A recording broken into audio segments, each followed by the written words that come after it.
అందరూ ఒకసారి చేతులు ఎత్తికి చెప్పండి, హల్లెలూయా, హల్లెలూయా. మంచిది, మంచి సమయంలోకి వచ్చాం. మరి దేవుని వర్తమానాన్ని మనం విందాం. మరి దేవుని వాక్యం వస్తున్నప్పుడు ఎవరు కూడా ఆలోచనగా అజాగ్రత్తగా ఉండదు. చక్కగా దేవుని వాక్యాన్ని విందాం. మరి ఈ యొక్క సంపూర్ణ ఉపవాస ప్రాంతంలో పరిశుద్ధాత్మ దేవుడు మనతో మాట్లాడును గాక. హల్లెలూయా. ఎందుకంటే అవకాశం ఇద్దాం. పరిశుద్ధాత్మ దేవుడు మనతో మాట్లాడినట్లుగా చప్పుడు కొడుతూ మాట్లాడిద్దాం.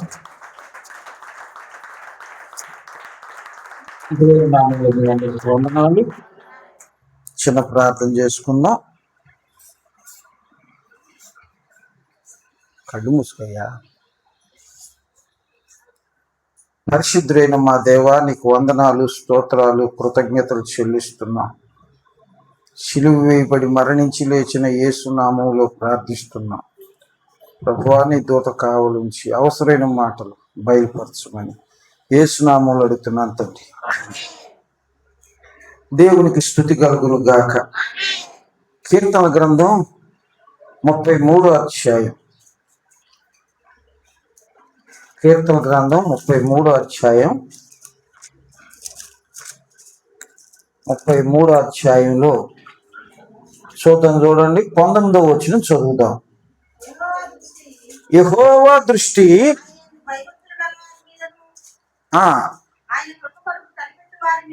ఆయన కృప కొరకు కనిపెట్టు వారి మీదను నిలుచుచున్నది. చాలమ్మా. ప్రియ దేవుని పిల్లలారా, మనందరం కూడా దేవుని దగ్గరికి వస్తున్నాము అంటే దానికి కాస్త రెస్పాన్సిబిలిటీ ఉండాలి. దేవుని దగ్గరకు వచ్చే మనం దేవుడు ఉన్నాడని, ఆయన చూస్తున్నాడని, అడుగు వారికి ఫలమిచ్చునని నమ్మవలను కదా. విశ్వాసం లేకుండా దేవునికి ఇష్టలై ఉండుట అసాధ్యము. దేవుడు నాటిన ప్రతి మొక్క బాగా ఫలించాలని, ఆ ఫలములో తాను ఆనందించాలని, నాటింది మొదలు దానికోసం కనిపెట్టుకొని చూసేటువంటి దేవుడు. దానికోసం ముందుగానే ఎంతగా చేయాలో అంతగా చేసేటువంటి దేవుడు. యెషయా గ్రంథం 55వ అధ్యాయం. యెషయా గ్రంథం 55వ అధ్యాయం. 5వ అధ్యాయం. 5వ అధ్యాయం. యెషయా గ్రంథం 5వ అధ్యాయం 2వ వచనం చదువుదాం.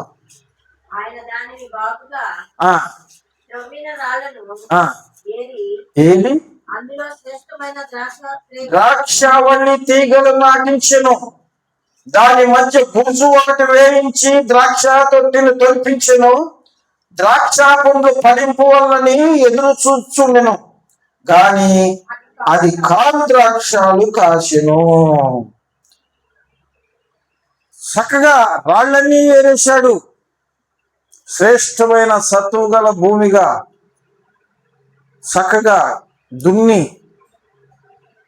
అందులో మంచి విత్తనాలు విత్తి దాని ఫలం కోసం ముందుగానే ఆ ద్రాక్ష గానుగా దానికి సంబంధించినవన్నీ వేసి దానికోసం ఎదురు చూస్తున్నాడు. అందులో నువ్వు ఒక మొక్కవి. ఇక్కడ కూర్చున్న ప్రతి ఒక్కళ్ళు ఒక మొక్క. ఆ మొక్క ఫలించడం కోసమే ఎదురు చూస్తున్నాడు. చెడిపోవాలని కాదు, ఫలించాలని ఎదురు చూస్తున్నాడు. ఆ మొక్క తనకు అనుకూలమైన పంట ఇవ్వాలని ఎదురు చూస్తున్నాడు. నీకు ఇష్టమైన పంట కాదు.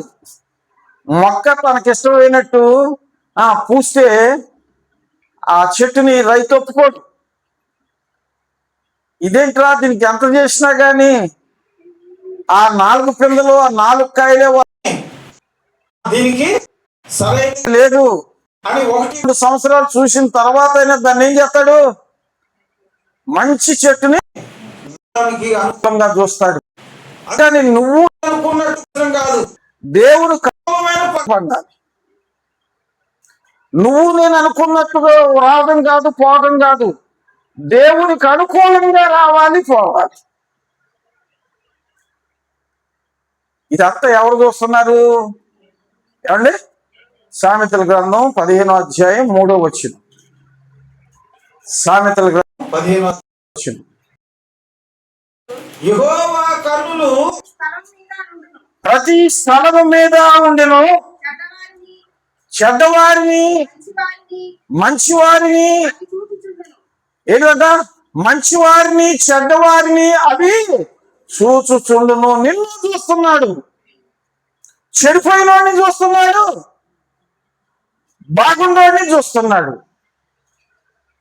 ఎందుకు అలా చూస్తున్నాడు అని చెప్పంటే, చెడిపోయిన వాడు ఏమైనా మనసు మార్చుకొని తనను తాను తెలుసుకొని తనను పుట్టించిన దేవుని యందు భయభక్తులు నిలిపి జ్ఞానంగా నడుస్తాడేమో కనికరిద్దామని చూస్తాడు. దేనికి చూస్తాడు? జ్ఞానంగా నడుస్తాడేమోనని దేవుడు చూస్తూ ఉంటాడు. మనం దేవుని యొక్క సన్నిధిలో ఉన్నప్పుడు, లేదా దేవుని రక్తంతో విమోచించబడినప్పుడు, దేవుని రక్తంతో కొనబడినప్పుడు, మనం ఆయన సొత్తు అయినప్పుడు నువ్వు నేనైనా మర్చిపోతామేమో కానీ ఆయన మర్చిపోయే దేవుడు. తల్లైనా మర్చినేమో గాని నేను నిన్ను నీ క్రియలన్నిటినీ పరిశీలన చేస్తాడు. నువ్వు కన్నెడి దిప్పుతున్నావో, చెయ్యడి దిప్పుతున్నావో, కాళ్ళెడి దిప్పుతున్నావో, నీ క్రియలన్నిటినీ బాగా ఎక్స్రే చేస్తాడు. అంత గొప్ప దేవుడు మన దేవుడు. ఈ గొప్ప దేవుడు, ప్రియ దేవుని పిల్లలారా, మనల్ని ఎలా ఫలించాలి, మారు మనసు పొందితే ఎలా ఫలింపజేస్తాడో ఒక మాట చదువుకొని మారు మనసు పొందిన వాళ్ళని ఎలా కనికరించాడో కూడా చూద్దాం. చూడండి, హోషేయ గ్రంథం 14వ అధ్యాయం. హోషేయ గ్రంథం 14వ అధ్యాయం 5, 6, 7 వచనాలు చదువుదాం. చెట్టులకు మనసు ఉన్నట్లు నేను అతని కుందును, తామర పుష్పం పెరుగునట్లు. ఎలా పొందాలి నువ్వు? అమ్మా, నీ ఇల్లు, నీ వ్యక్తిత్వం, నీ కుటుంబం ఎలాగుండాలంట? తామర పుష్పం అభివృద్ధి పొందినట్లు నువ్వు అభివృద్ధి పొందాలి. లంచం ఇచ్చి పొందేది కాదు ఇది. ఏమండి? ఆ 4 మాటలు మెప్ప చెప్పి పెద్దరికాన్ని ముందు చూపించి పెప్పి పొందేది కాదు ఇది. కష్టే ఫలే సుఖే అన్నావు. దేవుని దగ్గర నీ యథార్థత, పరిశుద్ధత, తగ్గింపు నువ్వు చూపిస్తే కార్యం జరుగుద్ది.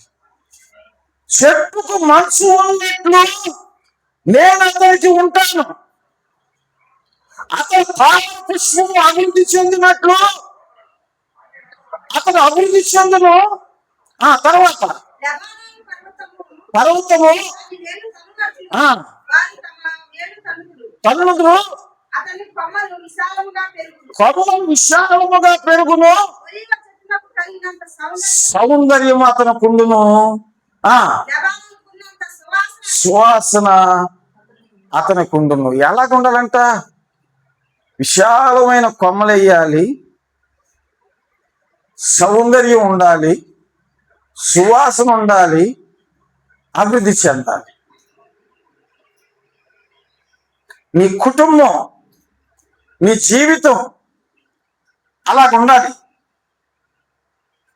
అలాగుండాలి అంటే ముందు నీకు దేవుడు అంటే నమ్మకం ఉండాలి. ఎవరంటే ఏదోలే కాసేపు కూర్చొని పోదాం మొక్కుబడిగా అన్నట్టు ఉండకూడదు. అలాంటి వాళ్ళ దేవుడు యాక్సెప్ట్ చేయడు. దేవుడు ఉన్నాడని, నన్ను చూస్తున్నాడని భయం నీకు ఉండాలి. భయం నీకు ఉండాలి. భయం లేని వాడు దేవునికి ఇష్టడు కాదు. కళ్ళివరపు ఆనందరావు గారని గొల్లపూడి మా అయ్యగారు, మేము ఆ కుటుంబంలో ఆయన గారే ప్రార్థన ఏబిఎం చర్చ్ స్టార్ట్ చేశాడు. ఆయన సిఎస్ఐ బడిలో 4th క్లాస్ మాస్టర్గా ఉండేవారు. 7:30 అక్కడ ఉండాలి. ఎక్కడ? స్కూల్లో ఉండాలి.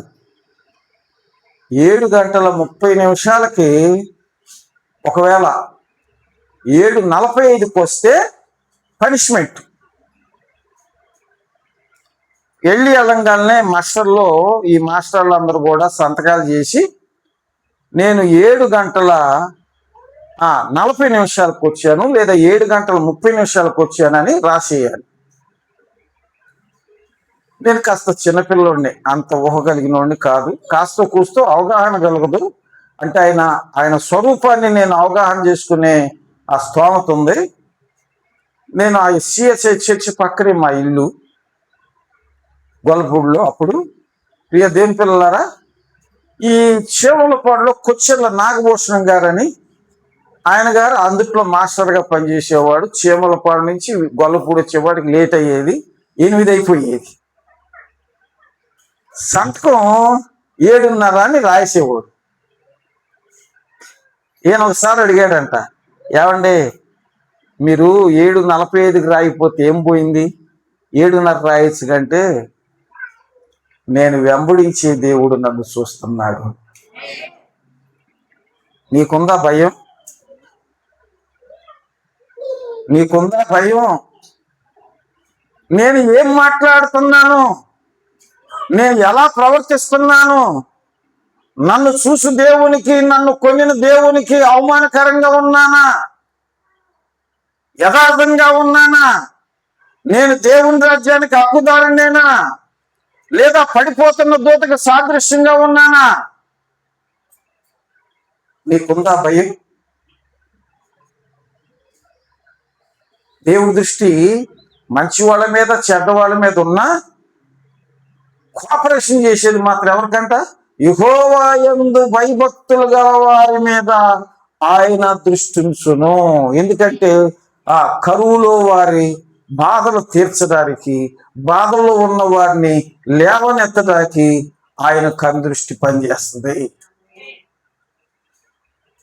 బైబిల్ నమ్మకుండా, వాక్యానికి విలువీయకుండా ఏదో ప్రభువా నాయన తండ్రి రక్షగా కనికరించని చెప్పంటే కుదరదు.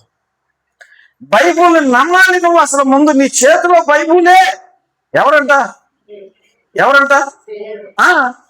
దాన్ని చేతిలో పెట్టుకొని అవగాహన లేని భక్తి చేస్తే అది పాపం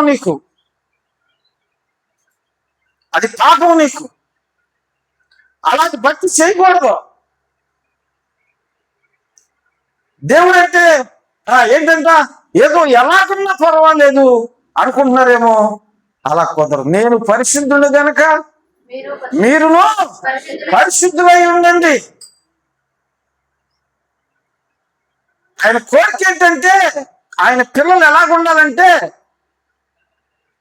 తామర పుష్పము అభివృద్ధి చెందినట్లు అభివృద్ధి చెందాలి. ఆయన ప్రేమించిన వారిని శిక్షిస్తాడు. ఆయనను ప్రేమించు వారిని ఆయన కృప చూపించడానికి అనుకూలిస్తాడు. యెహోవాను ప్రేమించువారు. పేతురు నన్ను ప్రేమిస్తున్నావా? ప్రేమిస్తున్నానయ్యా, నా గొర్రెలు గాయమన్నాడు. దేవుడి స్తోత్రం, హల్లెలూయా. మరి దేవుడు ప్రేమించువారిని ఎవరంట? దేవుడు ప్రేమించువారిని గద్దించి శిక్షించును. ఇప్పుడు నీకు దేవుని ప్రేమ కావాలా వద్దా? దేవుని ప్రేమ నీకు కావాలంటే నువ్వు ఆయన గద్దింపుకు లోబడాలి. అంతేగాని నేనంటే ఏమనుకున్నావంటే నేను చెప్పలేను. ఏమనుకుంటావు? మనిషివే, నాలాగా ఒకరోజు పోయేవాడివే కానీ భూమి మీద ఉండేవాడివేం కాదు. నీ కోట్లు ఉన్నా సరే అవి అక్కడ వదిలిపెట్టి వచ్చేవాడివే కానీ మోసుకెళ్ళేవాడివి కాదు. నువ్వేం చేసినా నువ్వు చేసిన మంచి చెడులే మోసుకెళ్తావు తప్ప పావుతలో బంగారం కూడా తీసుకురాలేవు. ఏమనుకోవాలి నేను గురించి? నేను నీ ఎరితనం, ఎదురు అనుకుంటా మౌనంగా ఉంటా అంతే. ఏంటంట? ఎర్రోడు అనుకుంటా మౌనంగా ఉంటాను అంతే. ప్రియ దేవుని పిల్లలు గమనించండి, దేవుని నమ్మిన వారికి బైబుల్ అంటే ముందు జ్ఞానం ఉండాలి, గ్రహింపు ఉండాలి. ఎలా చేస్తే ఎలాగ దేవుడు జీవిస్తాడో, ఎలా ఉంటే దేవుడు గద్దిస్తాడో, ఎలా ఉంటే దేవుడు వదిలేస్తాడో అవగాహన లేకుండా భక్తి చేస్తే అది ఎప్పటికీ ఎక్కువచ్చే భక్తి కాదండి, కాదు. అలా ఉండకూడదు. మనం గమనించండి, బైబుల్లో ఈ హోషేయ గ్రంథం 14వ అధ్యాయం తీసేదండి, మొదటి వచనం చదవండి. ఇశ్రాయేలు నీ పాపము చేత నీవు కూలితివి గనుక ఎవరి దగ్గర తిరగాలి? పాపం చేసావని చీపు అని చెప్పి అంటాం కాదు, కానీ ఆయన ఒక మాట అంటున్నాడు, నువ్వు కాస్త దేవుని తట్టు తిరుగు. ఏ పక్క ఉన్నాడంటే అన్నిటా అంతటా ఉన్నవాడు ఆయన. ఏ పక్క ఏంటి ఏమండి? అన్నిటా అంతటా ఉన్నవాడు. ఇక్కడ లేడు అని చెప్పడానికి వీలు పడదు. అన్నిటా ఉండాడు, నీతో ఉండాడు. మంచోళ్ళని చెడ్డోళ్ళని చూస్తున్నాడు ఆయన. నీ ఆలోచన ఏంటో కనిపెడుతున్నాడు, నా ఆలోచన ఏంటో కనిపెడుతున్నాడు. ఏమండి? వారి వారి క్రియల చొప్పున వారికి ప్రతిఫలం ఇచ్చేవాడు. కాబట్టి ఆయన ఒక మాట చెబుతున్నాడు, ఏమని? నువ్వు దేవుని తట్టు తిరుగు. ఎవరి తట్టు? దేవుని తట్టు తిరగా. దేవుని తట్టు తిరిగితే ధన్యులు. దేవుని తట్టు తిరిగినోడు ఏం చేస్తాడో తెలుసా? ఏది చేసినా దేవుని మహిమను ఘనపరుచున్నట్లు చేస్తాడు. ఎక్కడ చేస్తాడు అమ్మా? దేవునికి ఘనత కలుగుద్ది. ఆ పని చేస్తూ ఉంటాడు. కొలసీలు రాసిన పత్రిక 3వ అధ్యాయం 24వ వచనం అనుకుంటా, చూడండి. కొలసీలు రాసిన పత్రిక 3వ అధ్యాయం 24వ వచనం. మీరేమి చేసినామో అది మనుషుల నిమిత్తము కాక ప్రభు నిమిత్తము మనస్ఫూర్తిగా చెయ్యాలి. ఏం చేయాలంట? ఏమంటే ఏం చేయాలా? దేవుని పని చేస్తున్నామంటే, దేవుని పని అంటే ఏంటి? నేను వాక్యోపదేశం చేస్తున్నా, నువ్వు ఇంకో పని చేస్తున్నావు, ఆ తల్లి ఇంకో పని చేస్తుంది, ఇంకోళ్ళు ఇంకో పని చేస్తున్నారు. వాళ్ళందరూ ఎలాగ ఆలోచన చేయాలంటే, దేవుడు నన్ను చూస్తున్నాడు, నేను చేయడానికి ప్రతిఫలం ఇచ్చును. అది మంచిదైనా చెడ్డదైనా, ఏంటమ్మా? అది మంచిదైనా చెడ్డదైనా నేను చేయడానికి ప్రతిఫలము ఇస్తును. కాబట్టి నేను ఇక్కడ ఉన్నా లేకపోయినా ఎవరున్నారు? ఉన్న దేవుడు ఏం చేస్తున్నాడు? ఏమండి? కొంతమంది తెలివితేటలు ఉపయోగిస్తుంటారు. మనిషి ఉంటే ఒక రకంగా ఉంటారు, మనిషి లేకపోతే ఒక రకంగా ఉంటారు. వీళ్ళు ఎక్కడి విశ్వాసం? వాళ్ళ దగ్గర ఏం భయం లేదు. దేవుడు భయం లేనివాడి దగ్గర దేవుడు ఎట్టుంటాడు? ఉంటాడేమో కానీ ఎడంగా ఉంటాడు. ఎట్టుంటాడు? నీ క్రియల ఫలం నీ క్రీడాకి ఎడంగా ఉంటాడు. నువ్వు విత్తింది ఏదో నువ్వు కొయ్యడానికి చూపించడానికి ఎడంగా ఉంటాడు. అదే దేవుడు నన్ను చూస్తున్నాడు, ఒకరి కోసం కాదు నేను చేసేది, నా దేవుని మహిమార్థమై నేను చేస్తున్నాను అన్నవాడు తల్లి. దేవుని స్తోత్రం, హల్లెలూయా. ఎవరి కోసం చేస్తున్నా? దేవుని కోసమే నేను చేస్తున్నా. అది కుర్చీలు ఎత్తుతున్నావా? దేవుని స్తోత్రం. ఊడ్చావా? దేవుని స్తోత్రం. కూరగాయలు కోసావా? దేవుని స్తోత్రం. ఏమండి? ఏదైనా సరే ఎవరు చూస్తారు? ఎవరు చేస్తున్నావు? వాళ్ళందరూ ఏమో పత్తిత్తులా అంటే నువ్వైనా నేనైనా మారు మనసు పొందక ముందు, దేవుని దగ్గరికి రాకపూర్వం పాపాత్ములమే. క్రీస్తు యేసు రక్తంలో పాపం గడుక్కొని పాపాన్ని వదిలిపెట్టి పశ్చాత్తాపడి క్రీస్తునందు విశ్వాసం ద్వారా నీతిమంతులుగా తీర్చబడ్డామేమో కానీ నేను పరిశుద్ధులను అనుకోవడానికి సరిపోయేవాళ్ళం కాదు. మరటప్పుడు వాళ్ళని నువ్వు విమర్శిస్తావేంటి? వాళ్ళ కోసం నేను ఎందుకు చేయాలంటే వాళ్ళ కోసం చేస్తున్నావు, దేని కోసం చేస్తున్నావా? మరి దేవుడి వైపే చూడు. బాణం గురి పెట్టినప్పుడు ఎటువైపు చూడాలా? చిన్నగా గురి వైపే చూడాలి కదా. ఈ పక్కకు చూస్తే గురి నిలుస్తుందా? నిలవదమ్మా. గుర్తుపెట్టుకోండి, దేవుడు అంటే ఏదో రెండు మాటలు అలాగ అనుకుంటూ పోయేది కాదమ్మా. ఖచ్చితంగా ఉన్నాడు దేవుడు. ఏంటమ్మా? ఖచ్చితంగా ఉన్నాడు దేవుడు. నిన్ను చూస్తున్నాడు, నన్ను చూస్తున్నాడు. నా క్రియలన్నిటికీ లెక్క చెప్పడానికి చూస్తున్నాడు ఆయన. అంత గొప్ప దేవుడు. ఆయన అంటున్నాడు కదా, నువ్వు పాపం చేసి కూలి నీవు కనుక నా తట్టు తిరుగు. బైబిల్ గ్రంథంలో 2వ దినవృత్తాంతాల గ్రంథం 33వ అధ్యాయం 10 నుంచి 12 వచనాలు చదువుదాం.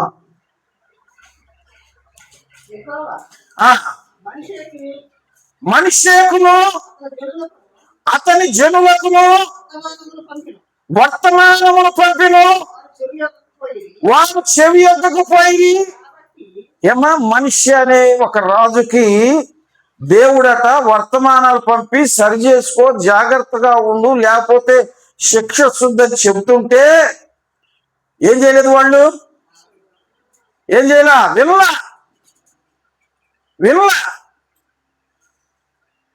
దేవుడు అంటే లక్ష్యం ఎట్లా? మనం నలుగురు ఉండం, మనం మాత్రం ఏమైనా శాతగాని వాళ్ళమా ఏంటి అనుకున్నట్టు ఫీల్ అయ్యారు. యెహోవా రక్షింపకున్న ఎడల పట్నం కావలి ప్రయాసం వ్యర్థం. నీవైనా నేనైనా ప్రభు కాపుదల్లో ఉండాలి తప్ప నేనేదో ఇలా చేస్తాను అలా చేస్తానన్న మగోళ్ళు ఇంతవరకు లేరు. నీ ప్రాణం పోకని నీకు వెళ్తే నువ్వు అంత గొప్పోడివే. ప్రియ దేవుని పిల్లలారా గమనించండి. ఈరోజు దేవుని వాక్యం చెబుతుంది కదా, ఆ మనిషి రాజుకి తెలియజెప్పారయ్యా, తప్పు సరి చేసుకో, నువ్వు సరి చేసుకుంటే నీ జీవితం ఇలాగుంటుందని చెబుతున్నాడు. చదవండి. యెహోవా అష్షూరు రాజు యొక్క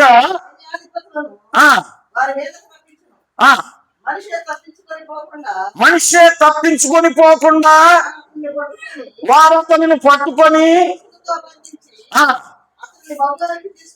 తీసుకొని పోయి శ్రమలో ఉన్నప్పుడు తన దేవుడైన యెహోవాను బతిమాలుకొని తన పితరుల దేవుడైన సన్నిధిని తనను తాను బహుగా తగ్గించుకొని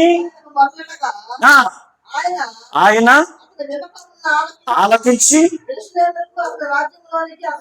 తిరిగి తీసుకొచ్చిన దేవుని స్తోత్రం.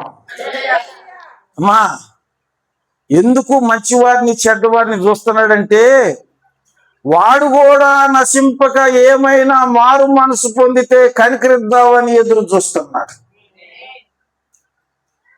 యెరూషలేములో అన్ని బాగున్నప్పుడు, సవ్యంగా జరుగుతున్నప్పుడు చెప్పినా వినకుండా, మారు మనసు పొందకుండా, దేవుని వైపు తిరగకుండా ఇష్టానుసారంగా ఉంటే శత్రువుల చేతికి అప్పజెప్పబడ్డాడు. వెంటనే తనను తాను తగ్గించుకొని ఏంటంట అంటే ఏంటి అంటే ఏంటంట నా తెలివి, నా జ్ఞానం, నా నీతి, నా డబ్బు.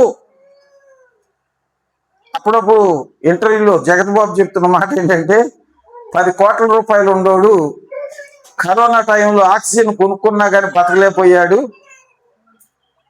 ఎంత డబ్బు ఉంది? 10 కోట్లు ఉన్నా పోయాడని చెప్పి అంటున్నారు. అంటే బ్రతుకు జీవం ఎవరి చేతిలో ఉంది? ఎవరి చేతిలో ఉంది? దేవుని చేతిలో ఉంది.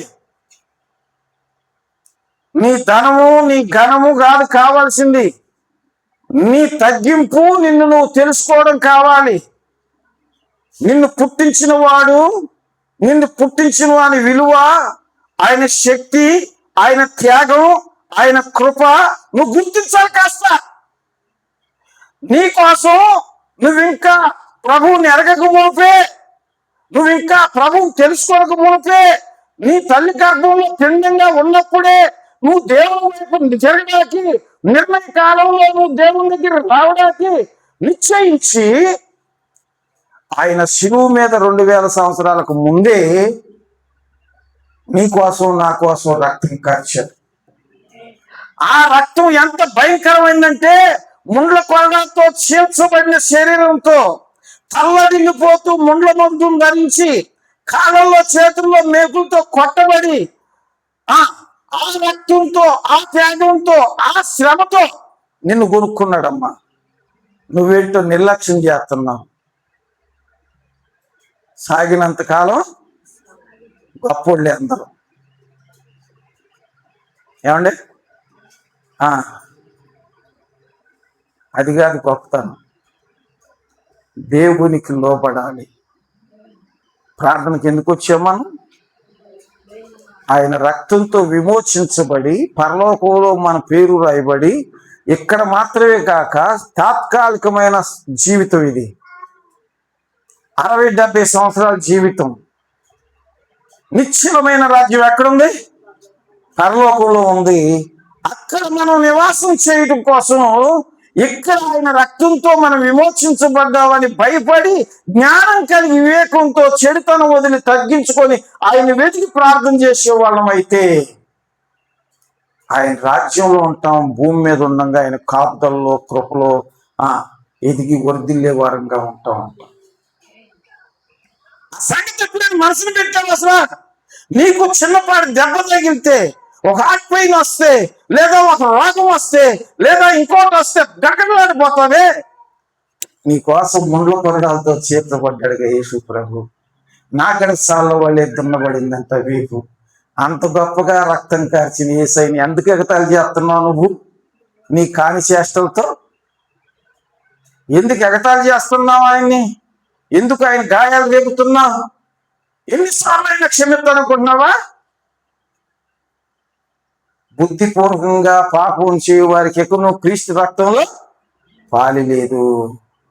నువ్వు బుద్ధిపూర్వకంగా పాపం చేయమాకు.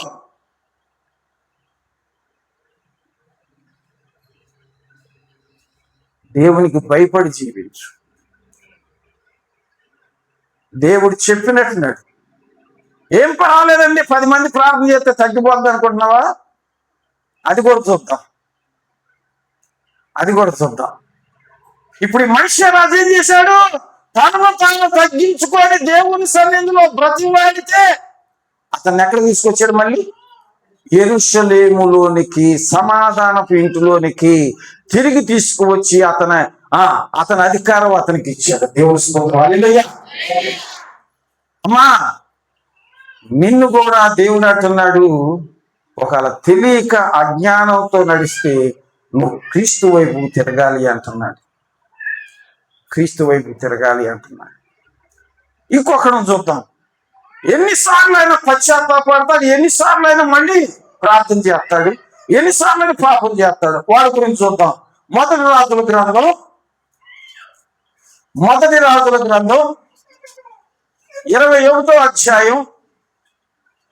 21వ అధ్యాయం 29వ వచనాన్ని చూద్దాం. ఆహాబు నాకు భయపడి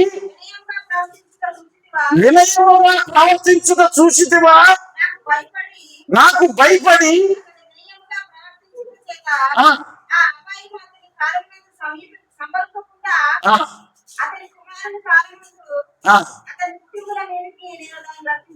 ఎంత భయంకరం చూడండి. వాడు జడ్డాడు. దుష్టులు తగ్గింపు ఎట్టుంటుందో తెలుసా? వాడు అన్యాయంగా నాబోతు పొలాన్ని ఆక్రమించాలని పాపం చేయటమే గాక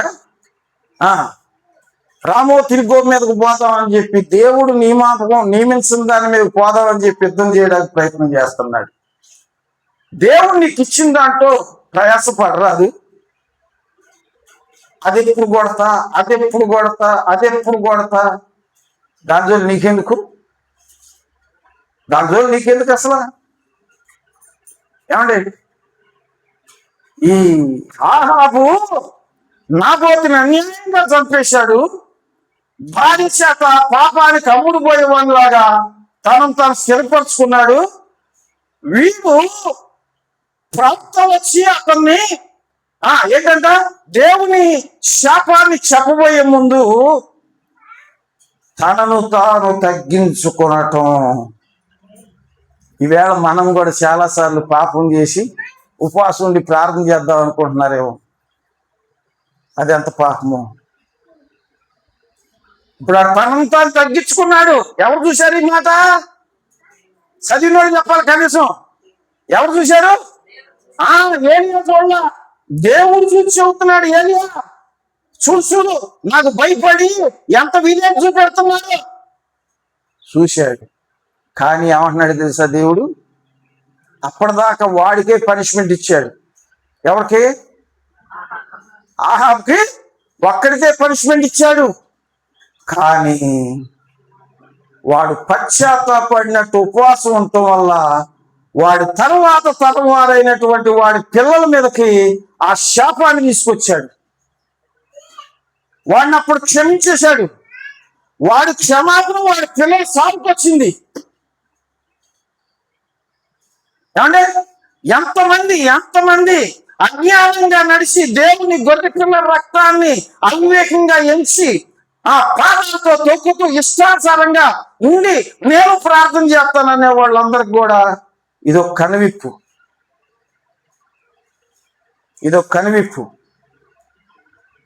అలా ఉండకూడదమ్మా. యేసై చూస్తున్నాడు. ఏం చేత? యేసై చూస్తున్నాడు. నువ్వు రహస్యంగా మాట్లాడినా వింటున్నాడు, బహిర్గతంగా మాట్లాడినా వింటున్నాడు. నువ్వు రహస్యంలో చేసింది చూస్తున్నాడు, బహిర్గతంగా చేసింది చూస్తున్నాడు. తప్పించుకుంటావా యేసై దృష్టి నుంచి? ఏమ్మా, తప్పించుకోలేవు. కాబట్టి మనం ఎలాగుండాలంటే, మన శాపం మన పిల్లల మీదకి రాకూడదు. మన దోషం మన పిల్లల మీదకి రాకూడదు. యేసు గొర్రె పిల్ల రక్తంతో పాపం గడుపుకొని మారు మనసు పొంది ఆయన వైపు తిరిగాం కాబట్టి ఆయన కృపగల రక్తం నన్ను నా పిల్లలను కూడా దీవించాలి. ఏంటంట? నన్ను నా పిల్లలను కూడా దీవించాలి. ఆ పితరుల దోషాలు కావచ్చు, వారు వెంబడించినవి కావచ్చు, అన్ని దోషాలు ఆయన రక్తంలో ఇరిగిపోతాయి అంతే. ఆమె మళ్ళీ నువ్వు దోషం చేసి కొత్తగా పిల్లల మీదకి రాని మాకు. దేవుడు అంటే తెలివితేటలుగా నడిచేవాడిని అంగీకరిస్తాడు అనుకుంటున్నాము. కాదు. యథార్థవంతులను ఏ మేలు చేయక మానడు. యథార్థవంతులను ఆయన దీవించే దేవుడు, నమ్మకస్తులైన వారిని దీవించే దేవుడు. దేవుని నమ్మిన పాపానికి అంత యథార్థత ఉండాలి కదా. మాటల్లో, నడవల్లో, ప్రయత్నం అంత యథార్థత ఉండాలా లేదా? ఉండాలి. అది లేకుండా ఎలా పడితే అలాగంటే కుదరదమ్మా. బాగా కనుక ఈరోజు గమనించండి, వాడు దోషం చేసి పశ్చాత్తాపడితే ఆ దోషాన్ని దాన్ని చూశాడు. నిజంగా పశ్చాత్తాపడి మారు మనసు పొంది ఇక చేయనయ్యాడు ఒప్పందం చేసుకున్న మనిషిని చూశాడు. ఇదే మాట ఇశ్రాయేల్ ప్రజలైనటువంటి వారితో చెబుతున్నాడు, మనకు చెబుతున్నాడు. అయ్యా, ఇశ్రాయేల్ ప్రజలు కదా, మనకేం సంబంధం అంటారా?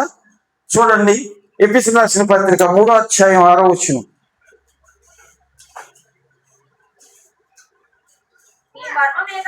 ఈ మర్మం ఏదనగా ఆ, సువార్త వలన ఆ, యూదులతో పాటు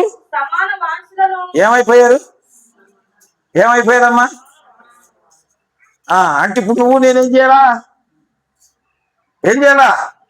తగ్గింపు కలిగి చెడుతను వదిలి వాక్యానికి అనుకూలంగా ఆయన రక్తాన్ని మళ్ళీ మళ్ళీ తొక్కక ఆయనకి భయపడి, ఆయన ఇప్పుడు నాతో ఉన్నాడు, నన్ను చూస్తున్నాడు, నా క్షోభ చూస్తున్నాడు, నా ఆలోచన ఎరిగిన దేవుడు అని చెప్పి విధేయత చూపే మనసు నీ దగ్గర ఉంటే ఆ వాగ్దానాల్లో నువ్వు కూడా పాలివారవే. వాగ్దానాలంటే ఆమె నన్ను చేతుల పైకి ఎత్తారే, దోషం చేసినప్పుడు కూడా ఆ వాగ్దానమే శిక్షించుద్ది ఏమ్మా. అందుకని జాగ్రత్తగా ఉండాలి. ఎట్లుండాలా? దేవుడు అంటే ఎట్లుండాలా? మార్చలేక కాదు, ఏది అసెంబ్లీ హాల్లో సీట్లు మార్చినట్టు కాదు. దేవుడు ఉన్నాడు, ఆయన చూస్తున్నాడు, నాకు ఫలం ఇస్తాడు. ఆ విశ్వాసం ఉండాలి, ఆ వాక్యంపై నమ్మిక ఉండాలి. ఆయన శిలువపై చిందించిన రక్తంలో నీ దోషాన్ని గడుపుకున్న జ్ఞానం ఉండాలి, గ్రహింపు ఉండాలి. అప్పుడు నువ్వు పాపం చేయలేవు.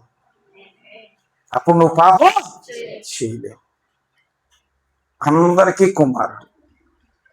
ఏలయనగా మనకు కుమారుడు అనుగ్రహించబడిను. మనందరికీ కుమారుడై ఉండి మన శాపాలను తొలగించి నరకం నుండి తప్పించి పరలోకం చేర్చి ఆయన నామాన్ని బట్టి విశ్వాసం ద్వారా నీతిమంతులుగా ఆ రాజ్యంలో ఉంచబడి మనం మళ్ళీ దోషం పరిగెత్తకూడదమ్మా, దోషం చేయకూడదమ్మా. జ్ఞానం కలిగి నడవాలి. ఆయన చూస్తున్నాడు. ఏం చేస్తున్నాడు? ఆయన చూస్తున్నాడు. ఇప్పుడు చదువుదాం. ఇశ్రాయేలు ప్రజలు హోషేయ గ్రంథం 14వ అధ్యాయం 4వ వచనం చదువుకుందాం. నేను వారిని గుణపరిచెదను, వారి మీదనున్న నా కోపం చల్లారిను. ఎప్పుడట? నువ్వు మారు మనసు పొంది చెడుతను వదిలి తగ్గించుకొని దీనత్వం కలిగి ఆయన ఔన్నత్యం ఎరిగి ఆయన ఎదుట నువ్వు సాగిలి పడినప్పుడు ఆయన చెబుతున్నాడు, ఏమన్నాడంటే, ఇక వారి దోషాలు నేను లెక్క పెట్టను, చెట్టుకు మనసు ఉన్నట్లు నేను వారికి ఉంటాను. దేవుడు తోడై ఉంటే తామర పుష్పం అభివృద్ధి నొందినట్లు ఎట్లుంటావు? తామర పుష్పం అభివృద్ధి నొందినట్లు నీ అభివృద్ధి కనబడుద్ది. లెబనోను దేవదారు చెట్లు విశాలమైన కొమ్మలేసినట్టు నీ కొమ్మలు పెరుగుతాయి. ఏమండి?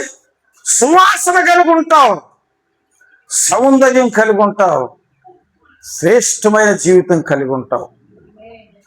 అది కేవలం యేసు గొర్రెపిల్ల రక్తంలోని మహాకృపను బట్టి జరుగుతుంది. ఆమేన్. నా తెలివిని బట్టి, నా నీతిని బట్టి కాదు. ఎవరిని బట్టి?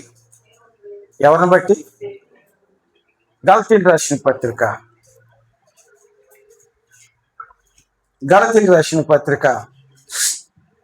3వ అధ్యాయం 13-14 చదువుదాం. ఆత్మను గురించిన వాగ్దానము మనకు లభించినట్లు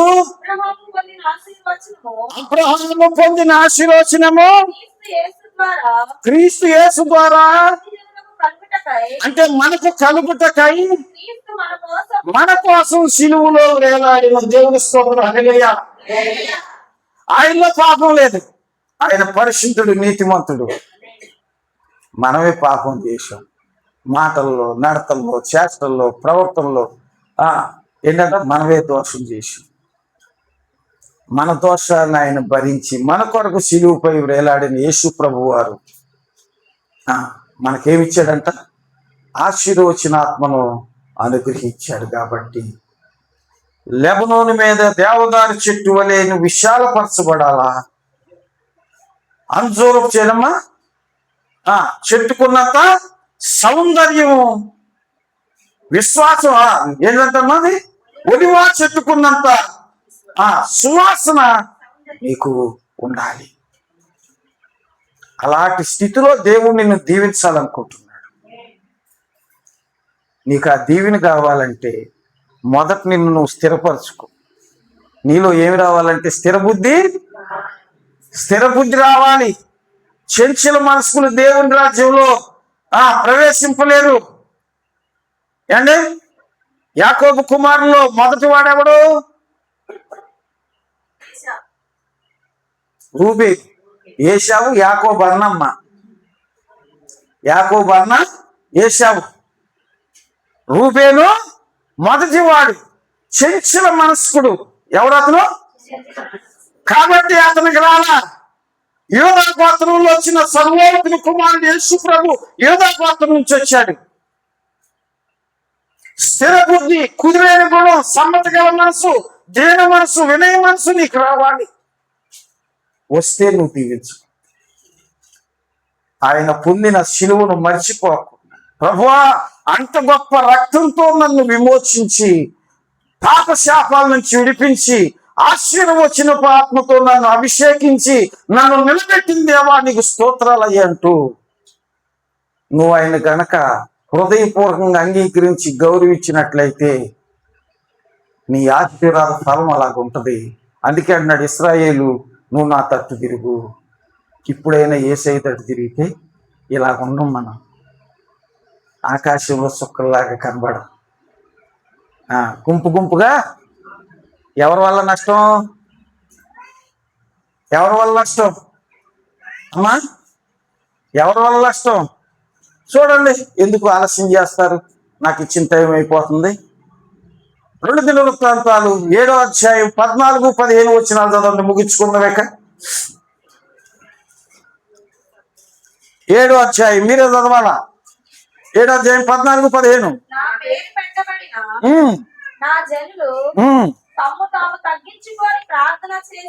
ఏం చేయాలమ్మా? అమ్మా ఏం చేయాలా? ఏం చేయాలా? నేను అటు నుంచి వచ్చాను ఏమనుకున్నావు అన్నట్టు కాదు. బక్సింగ్ గారి దగ్గరికి ఒక ఇంజనీర్ గారు వచ్చారట. అయ్యా నేను కూడా ప్రార్థన చేసుకోవాలనుకుంటున్నాను అన్నాడంట. ఏమన్నాడు? మాకు మా పాస్టర్ గారు చెప్పారు. నేనేదో అప్పుడప్పుడు ఆ చిన్న పుస్తకాల్లో చదివాను, లేవు అయ్యి. ఆ ఇంజనీర్ గారు వెళితే ఆయన వెనక చూశాడంట. ఇన్షర్టు, ఇంజనీర్ గారు అంటే మరి కాస్త చదవరు కదా. ఇన్షర్టు, మంచి హంగామాగా ఉన్నాడు. బాబు నువ్వు వెళ్ళి మొదట అక్కడ చీపురు బకెట్ ఉంది, ఆ బాత్రూమ్ క్లీన్ చేసి రమ్మన్నాడంట. ఏం చేసి రమ్మన్నాడు? మనమైతే ఏమంటాం?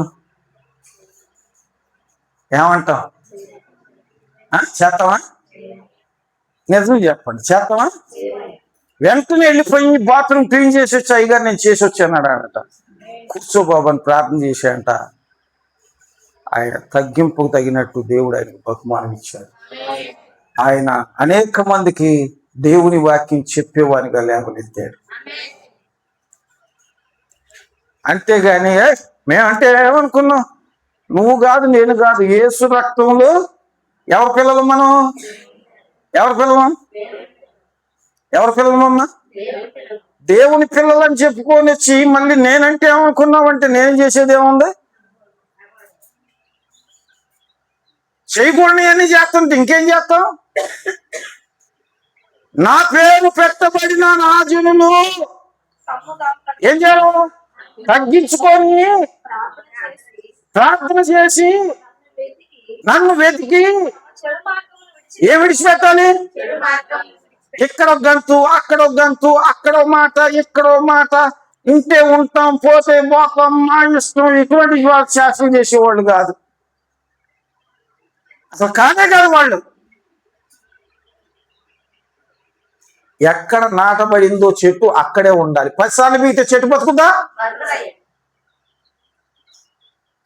మరి నువ్వు ఎక్కడ ఎక్కడంగా నాటబడ్డావు? ఏ మందిరంలో నాటబడ్డావు? ఎక్కడ నాటబడ్డావు నువ్వు? యెహోవా మందిరంలో నాటబడిన వారై, కీర్తన 92, 12, 13 ఉంటాయి ఆ మాటలు. ఏమంటే ఖర్జూరపు చెట్టు మువ్వేనట్లు నాటబడిన చోట కుదురుగా ఉండాలి చెట్టు. అప్పుడు ఏం పోసుకుంటుంది లోనకి. అంతేగాని గంతులు వేసేవాళ్ళు, మాటలు మార్చేవాళ్ళు, అటువైపు చూసేవాళ్ళు, ఇటువైపు చూసేవాళ్ళు, అలా తిరిగేవాళ్ళు. చూస్తున్నాడు, నిన్ను చూస్తున్నాడు, మంచోడిని చూస్తున్నాడు, మంచోడిని చెడ్డోడిని ఇద్దరిని చూస్తున్నాడు. ఇందాక చదువుకున్నాం కదా, వారి వారి క్రియల ఫలం వారికి. కాబట్టి ఈరోజు గమనించండి. ఇప్పుడు చదవాలమ్మా, తర్వాత మాట చదవాలి. విని క్షమించి. ఇప్పుడు ఎవరు ప్రార్థన వింటాడు అమ్మా? ఎవరు ప్రార్థన వింటాడు చెప్పాలా? ఎవరు ప్రార్థన వింటాడు? తగ్గించుకొని చెడు మార్గం విడిచి దేవుణ్ణి వెతికి వాక్యానుసారంగా నడిచేవారి ప్రార్థన వింటాడు. అవునా? మరి ఎట్ట పడితే అట్ట ఆలోచించి నీ ప్రార్థన ఎట్ట వింటాడు? కాబట్టి ఎట్టుంది. కాబట్టి అట్టుండవు. నా బిడ్డ ఇంకా మారలేదేంటి ప్రభువా? నా జీవితంలో ఆశీర్వాదం రాలేదేంటి ప్రభువా? ఆ రోగం పోలేదేంటి నాయన? ఈ సమస్య పోలేదు ఏంటంటే కారణం ఏంటంటే నీ దగ్గర సరైన మార్పు లేదు. వాక్యమేనా? వాక్యమేనా? వాక్యం మీద ఆధారపడి. ఆది యందు వాక్యమును, వాక్యం దేవుడే వాక్యమయ్యుండును. ఎవని యందు నా మాటలు నిలిచి ఉండునో వాడు అడిగితే నేను చేస్తాను. ఆయన మాటలు నీ హృదయంలో ఉండాలి. వాక్యమే యేసు ప్రభు కాబట్టి ఆ వాక్యం నీ హృదయంలో ఉంటే నువ్వు ఫలిస్తావు. దేవుడు మీ అందరినీ అలాగూ ఫలించున్నట్లు మనందరం కూడా ఏం చేయాలంట? తగ్గించుకొని దుష్టత్వం వదిలి దేవుని వైపు తిరిగి స్థిరబుద్ధి కలిగి ప్రభువునందు నిలిచి ఫలిస్తానికి ఓ చిన్న ఒప్పందం చేసుకుందాం. అందరూ కూడా చిన్న ప్రార్థన చేద్దాం. అందరూ కూడా చిన్న ప్రార్థన చేద్దామమ్మా. స్తోత్రం నాయన, స్తుతులేసయ్యా. మోకరించండి చిన్న ప్రార్థన. అయ్యా దేవదేవా,